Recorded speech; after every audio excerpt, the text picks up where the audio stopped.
it ties into Christianity quite a bit. There's a book by John Allegro called Sacred Mushroom and the Cross, which and his thesis was that Jesus was actually a mushroom. It ties into Christianity quite a bit. There's tons of ancient murals or Christian artwork. Like some of the earliest depictions of Adam and Eve have them covering themselves with Amanita caps instead of fig leaves. There's tons of these, like all throughout history.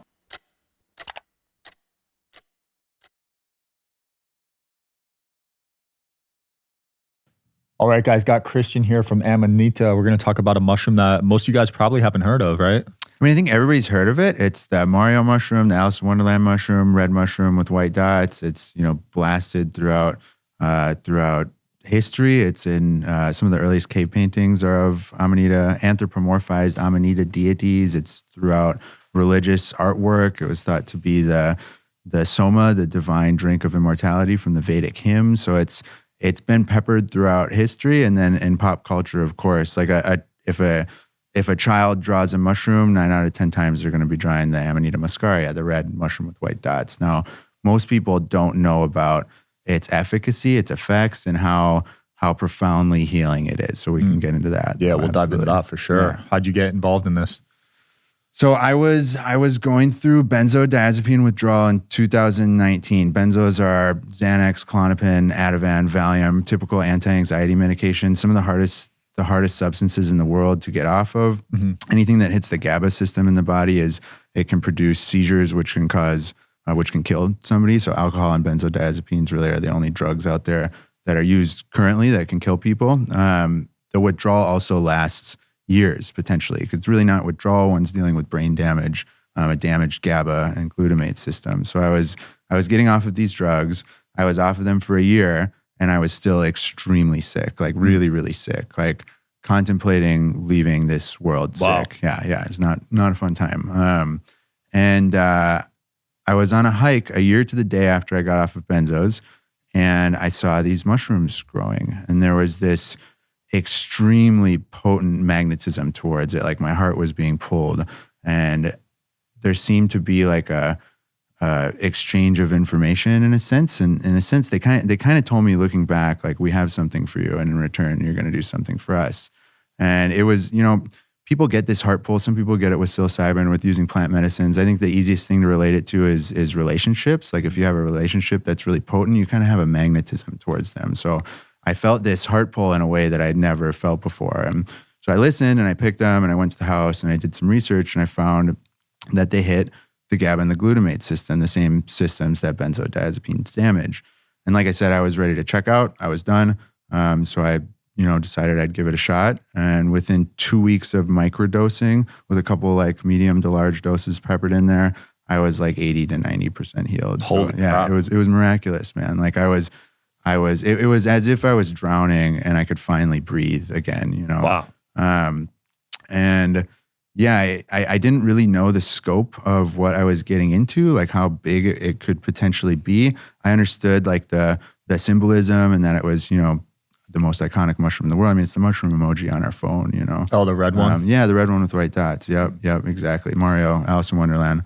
But I didn't realize the scope of like what the mushroom's potential was and what its mission is here, and like what it's trying to accomplish, and how unbelievably and powerfully healing it is. Because it's, with what we've seen and what we're seeing and what we're learning, like it has the capacity to transform lives unlike anything else out there. Like bar none. Like ayahuasca, psilocybin, like nothing comes quite close to what Amanita has the capability of doing, and what we're seeing it do time and time again.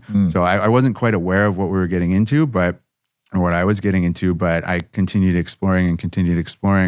And eventually I got asked by somebody to start selling here in the States. So it wasn't even like an intention of mine. It was just a path that was kind of laid out before me. But yeah, so I discovered the mushroom in 2020, and then the business opened up in 2021. Wow. And yeah, here we are, the largest retailers of Amanita in North America. Holy crap, you're already the largest? Yeah, I was the first to start selling. So we were the largest from the get-go, because nobody was doing it in the States. There were some like foragers and stuff that were picking and selling online, but we started importing and had, a little market to start supplying. And then we've built up the market and really been at the forefront of not just building up the market, but disseminating the information around it. And we're learning more stuff all the time. Like there's so much information that's constantly coming out, and we're just, I mean, from my perspective, I'm really just kind of like getting out of the way and letting things unfold as they should. So, has regulation been a struggle trying to get this in retail and stuff? Yeah, I mean, yes and no. It's 100% legal. So Louisiana is the only state that it's illegal in, which is too bad, but it is what it is. It's the trick is the stigma around it. So like a lot of people think that the red mushroom with white dots is poisonous and toxic. Yeah, and I mean, there's a little bit of validity to that in the sense that if you pick the mushrooms directly from the ground and eat them, like a lot of people get sick. You have to prepare them properly. You have to dry them, which it's not that complicated, but like people in like the 60s, for instance, were like just picking large amounts of Amanita and eating them thinking that it was going to, create a psychoactive, psychedelic experience, and they'd get super sick. So they've been labeled as toxic and poisonous. It's all really a bunch of BS. I think there's probably other agendas that have wanted it to be labeled as toxic and poisonous, but yeah. Why is it called the Christ mushroom? Well, so there's a lot of, I mean, it ties into Christianity quite a bit. There's a book by John Allegro called Sacred Mushroom and the Cross, which, and his thesis was that Jesus was actually a mushroom, which I think is maybe a little bit far-fetched, but there's a lot of, I mean, it ties into Christianity quite a bit. There's tons of ancient murals or Christian artwork. Like some of the earliest depictions of Adam and Eve have them covering themselves with Amanita caps instead of fig leaves. There's tons of these, like all throughout history. All right. Just took a little break to eat some Amanita, but feeling good. Yeah, good. Yeah. Good. What do you feel? Feel it in my head. I just feel more open-minded, I feel like. Good. I feel like Beautiful. We're just flowing now. The Tri-Light from Therasage is no joke. Medical grade red and near infrared light with 3 frequencies per light. Deep healing, real results, and totally portable. It's legit. Photo biomodulation tech in a flexible on-body panel. This is the Tri-Light from Therasage, and it's next level red light therapy. It's got 118 high-powered polychromatic lights, each delivering 3 healing frequencies, red and near infrared, from 580 to 980 nanometers. It's sleek, portable, and honestly, I don't go anywhere without it. It's a good place to start. Yeah.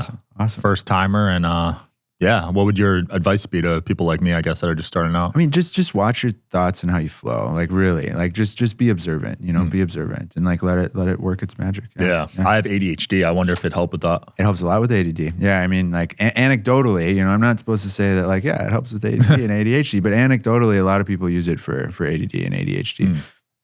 A lot of people use it for really all the things, like, which is, it's pretty profound. Because it helps you focus, right? Mm-hmm. Yep, absolutely. Like, it drops you in. So like, if you're going to bed, it helps you sleep. If you're going to work out, it helps you work out. There's a lot of conjecture that it was what the berserkers would eat, the Viking berserkers before going into battle. Yeah. So we've worked with some fighters and they say it's hands down the best thing that they've ever taken pre-workout or pre-fighting. And like I can attest to it, pre-workout, you're able to lift harder, you can push longer, your pain tolerance goes through the roof. So it's really wonderful for that. But it drops you into literally anything. Like if I'm reading, like it drops me into reading. I'm able to absorb information better. If I'm doing business, like it just locks me in. Social conversations, it just locks you in. These days, that's really important because everyone's so distracted. Yeah, for sure. Yeah, absolutely. People are all over the place. I feel like attention spans have dropped a lot. Yeah, we're all looking for the next dopamine hit constantly. And Have you ever done a dopamine detox? I have, yeah. How many days?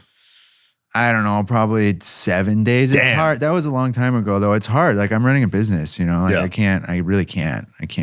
I would love to. I really want to do a dark room. That's what I've seen those, the cave retreats. Yeah, I've been wanting to do that for a long time. Your brain starts producing DMT. I want to do that 3-day cave retreat. Cool. We'll do it. Let's do it, man. Let's make the commitment now. Are you solo when you're on that, or can you talk to people? No, you're by yourself. Yeah. But we could be in cabins next to each other. I would lose sense of time. And dude. Feel like I might go crazy. Yeah, I've heard stories of like when you're eating food and stuff, you can you see like visual 3-dimensional images of the food because the DMT your brain is producing. But apparently you really dive into your shadow, which you're in the dark. It makes sense. I used to fear the dark growing up. For sure. Yeah, I still do a little bit. But. I get that. Yeah, absolutely. Under the bed. 7-day dopamine detox. So no phone. That was that was during benzo withdrawal. Yeah. Wow. Yep. Did that help with the withdrawal at all? No. No. Nothing helps with benzo withdrawal. Amanita is like the only thing that helped. Yeah, I mean, like I smoked a lot of weed. You know, cannabis helped a little bit, but like, yeah, really, nothing really helped except for Amanita. Yeah. I feel like cannabis is more of a pushing it back. It doesn't actually help. For sure, yeah. Because I used to be a big stoner, and it would just push all my problems, like delay them. Yep, absolutely. Yeah, Amanita really, really beautifully like shows you your issues. It reflects, it mirrors them back to you, and it gives you that gentle nudge to like to move away from them. And then it rewires your brain and rewires your synapses or it seems to in the process, so that the next time that issue comes up, it's easier to navigate. I'd be very curious to see the rewiring on a study, because I've gotten brain scans. Yeah. And it'd be cool to see like a before and after. Yeah. Yeah. We're in the process of funding research, and I don't know when that type of research will be able to come out, probably in a few years. And, you know, research is tough because it's expensive, and it doesn't have like, there's a little bit of economic virtue to it. Like it comes back to us a little bit, but like, it's not cheap. It's not a direct ROI. Yeah. It costs 6-7 figures. Yeah. Plus a lot of corruption in that space. Yeah. Yep. That's another aspect of it too. And that's part of the business that we're running, is like, it's so sacred to us. Like this is such a sacred vessel and a sacred mission that it's so important for us to work with individuals that are in line with that. And when I don't, like at times I'm trying to get the mushroom out there instead of like just allowing the mushroom to move and breathe and move through me. And when I do that, I'll connect with individuals that maybe aren't of like mind, and every single time something goes wrong, there's a hand above me, like moving things, it seems. And like that, you know, I got raided in 2022, and I got raided as I was working with the cannabinoid industry, which is like your Delta 8 gummies, your HHC gummies, these gummies in smoke shops all around the country or gas stations. And they were really interested about Amanita. They wanted to start, they thought it was going to be the next Delta 8. And I was like, that's not what it is, guys. And I told them all this, but they didn't believe me. But I started working with a lot of them, and it was cool for me. It was the early years. Like I was selling a ton, like tons literal of mushrooms to everybody. But it wasn't in line with what the mushroom wanted. And now, unfortunately, you have, then they all figured out that like Amanita is not what they're wanting. So they started putting research chemicals, synthetic drugs into these gummies, which is now what you find in the smoke shops all around the country, which is a huge, huge issue.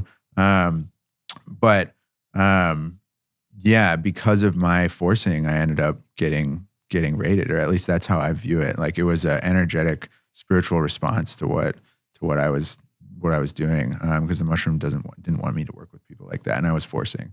And yeah, it was a really big. The raid was a really interesting ordeal, very traumatic. It was painful in many regards. I lost everything that I had built up to that point in time, and you know, fortunately, it was all they thought that I was selling psilocybin, which I'm obviously not. Yeah. I don't know if it was incompetence or if it was something bigger than that.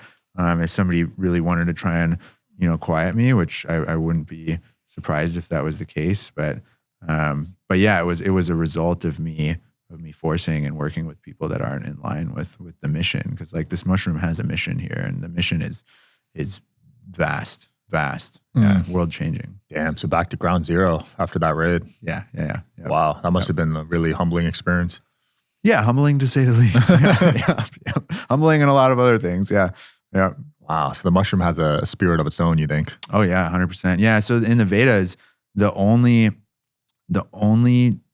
God that is manifest in the physical realm is Soma, which is very likely the Amanita mushroom. So they actually viewed the red mushroom with white dots as an actual god. Yep.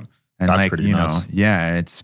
It's very likely, it certainly seems that it was the basis for a lot of the foundational religions of the world, with Christianity and the tie-in. I mean, we talked about the Christ mushroom, but looking at the iconography and the paintings of Jesus being crucified with a Amanita mushroom head, or Adam and Eve covering themselves with Amanita caps, like, yeah, it has a mission here for sure. And I think that the mission here is to raise consciousness and to help heal the world and break down the illusions that we're kind of stuck in right now, which we see shattering around us constantly, I feel like there's so little we know about mushrooms in the mycelium network. For sure. Yeah. Like when I was growing up, I saw mushrooms. It's just, you pick it off the ground and that's it. Yeah. But now they're finding out they talk to each other. Yeah. They talk to everything. It's. I hope you guys are enjoying the show. Please don't forget to like and subscribe. It helps the show a lot with the algorithm. Thank you. It is the network, it's the underground network. Like they exchange nutrients with one another, with the trees. Like, it's unbelievable. It's pretty nuts. Like that plants are now being found out to be communicating with each other. Yeah. And I mean, human DNA is very resemblant to mushroom DNA. That's like we evolved from mushrooms. You think so? That's what they say. Yeah. Wow. Yeah. Theory of evolution. Yeah. I don't know about that one. I mean, that's like, I believe that's scientifically proven. Yeah. Oh, we really? evolved from mushrooms. Yeah. Okay. Yeah. No Anunnaki? I mean, that's a whole nother story. Yeah. And if you want to get real interesting, one of the things that people started talking about was that like in high dose of Amanita experience and relating to me was that they were told that there was no Amanita around during Atlantis, which is an interesting concept. And so Robert Edward Grant just built this like the architect AI. I don't know if you've heard about this. I saw that, yeah. Yeah, so he plugged in all this mathematics to ChatGPT and it started like all of a sudden talking about Atlantis and blah, blah, blah. And so I've heard this over and over again and it kind of resonated with me and I started playing with this architect and I decided to ask it. I was like, was Amanita around during Atlantean times? And it said, no, it wasn't. Amanita, it said, I mean, it gave me this long-winded answer, but the summary at the end was Atlantis was the projection. Amanita is the correction. Holy In crap. essence, Amanita came forth because of the fall of Atlantis to guide humanity through this epoch of human history to dispel the illusions and mirror ourselves so that we could deconstruct the patterns that we exhibit and have developed over the years and move into a new world, essentially. Wow. Yeah. I haven't heard that theory before. Yeah. That is Yeah. interesting. This theory is one that really only I know and a few other people because they've told me via their experiences that they were told on high doses of Amanita that it wasn't around during Atlantis. Yeah. Interesting. Yeah, because certain substances, psychedelics, they report seeing the same things or hearing the same stories. For sure. Like ayahuasca, you hear about the aliens. Yep, absolutely. Yeah, with Amanita, the consistent report is I've never felt so close to God. And God, it becomes an internal thing. Like we're all God, we're all divinity, we're all fractals of the infinite and the one. And Amanita, it seems to connect us to that divinity in ourselves more than anything else. So that's that consistent narrative. And I can attest to that in my own personal experiences, which I could write volumes about, but like nothing brings me to God like Amanita does. Is there like an OG in this space that has been eating this for decades? No, not really. Not really. Yeah. It's so like I mentioned, we were the first to start selling here in the States. And there have been people, there was a guy named Don Teeter in the 90s who got really into it.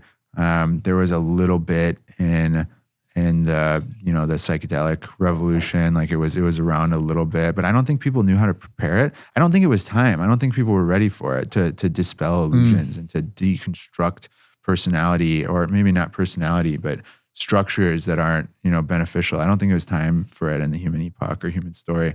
In Russia, they have some history with it, some lineages that have stuck around. So there's some people in Russia that have probably been around for a while, but no, in the United States, it's really, really new. And it started 4 years ago, and it started with a woman named Amanita Dreamer, and then with myself. Like, wow. That's so you're at the forefront of this. Yeah. Oh yeah. Yeah. Wow, it's such a new movement. It's fascinating because it's been around for so long. Yeah, it's the most prized plant medicine in human history. But it's been scrubbed from the earth. The history's been completely scrubbed. It's been demonized throughout the years, labeled as poisonous, toxic, which is all a bunch of bullshit. And yeah, it's finally time for it to resurface and to play out its mission, which I'm so blessed and honored and humbled to be able to have a hand in it. And from my perspective, like I just need to become the best mirror to allow it to do its work properly. Right. So like my goal is to get out of the way. This causes you to really have self-reflection when you take it, right? For sure. Yeah, 100%. Yeah. So like, we'll get into this a little bit. So like if somebody has, anxiety or anger issues or something like that, it allows you to see exactly what is happening internally and externally to bring about your reactions. It also it seems to allow you some space in between those reactions so that you can choose the higher path, all while, eliciting like a really pleasant feeling and a relaxation. So you're calm, you're happy, you're much easier able to navigate towards that higher path. And then it seems to also have like a little gentle nudging mechanism. So it kind of gently nudges you there. So it allows you to really see and witness like what's going on internally with you and why you have these reactions and these issues, even if you didn't know about the issue in the first place. And this is potentially why it was like, it's said to be the forbidden fruit in the Garden of Eden. Like Eve recognized that she was naked, it allows us to recognize and see things from a different perspective. And then it also seems to like rewire the brain. We don't have data on this, but it seems to rewire the brain, as we've talked about. So like once you make that decision to move to the higher choice, the synapses fire, the neurons fire, synapses connect, so that the next time, even when you're not on the mushroom or utilizing the mushroom, you can make that decision easier. So, and this is why, like, if you can imagine that with something like anxiety or anger or whatever, but imagine that in every single area of your life, every single situation, being gently nudged to choose the higher path, and then rewiring the brain potentially rewiring the brain so that when you choose that higher path, it's easier to choose next time. Yeah. The transformation that it elicits can be absolutely astounding. Hence, the Christ mushroom. That's powerful. Yeah, because when we make bad decisions, usually we're in a bad state of mind. For sure. Yeah, that's a key part of it, right? Yeah. So this kind of alleviates that. Yeah. I mean, very, very much so. It's hard to find people in bad moods if they're utilizing Amanita. Yeah. Sure. Yeah. That makes a lot of sense. So if you're just walking around in the woods and you see it, can you just eat it?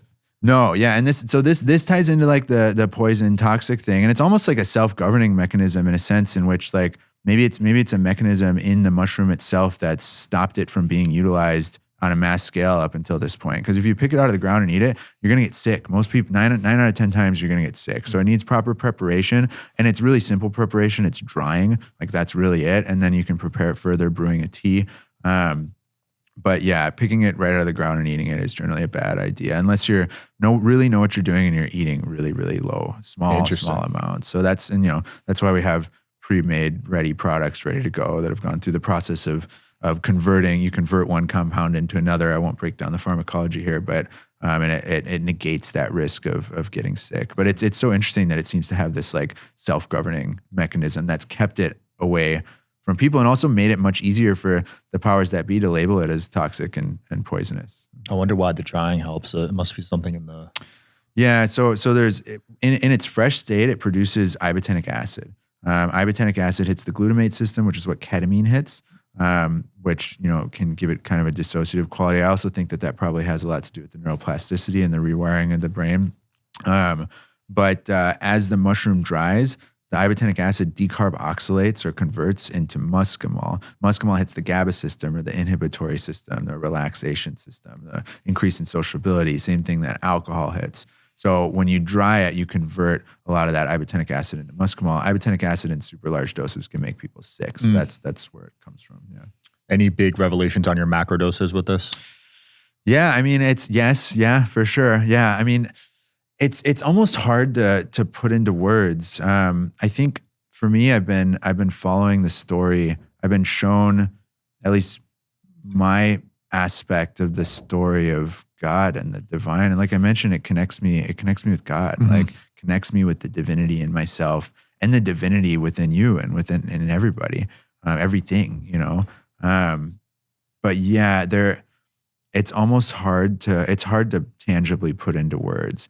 And you go so far out that when you come back, like you can't take a lot of it back. But every time I go out, I come back with a little bit more and a little bit more. So it's not as much the revelations and insights that have come of it. It's more what it's done to me internally and how it's changed me. And what it's done is it's made me a much more loving, compassionate, caring, kind, understanding individual. And yeah, that's its magic right there. Have you noticed an increase in psychic abilities? For sure. Yep. So the first time I took it, I was talking with my sister on the phone. I took a micro dose, extremely small amount.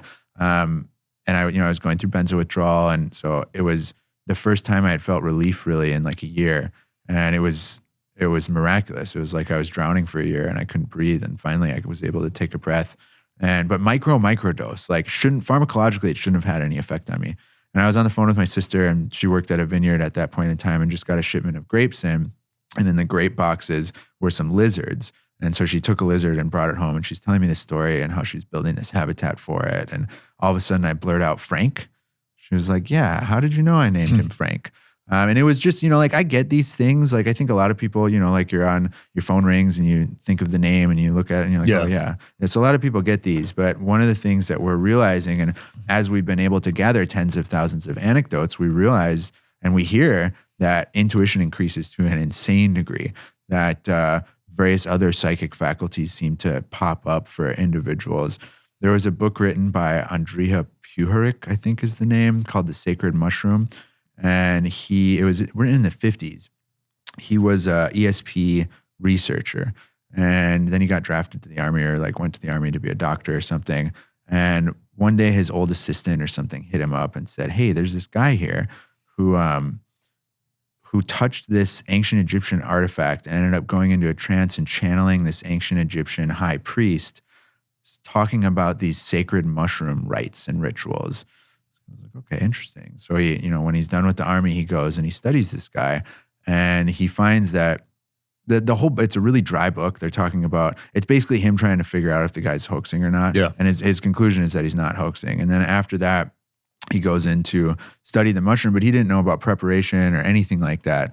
But what he found was, with the few studies that he did with people that he called sensitives, individuals that have super high, like they're able to do the card tests and name, statistically unlikely large amounts of the cards that they shouldn't know.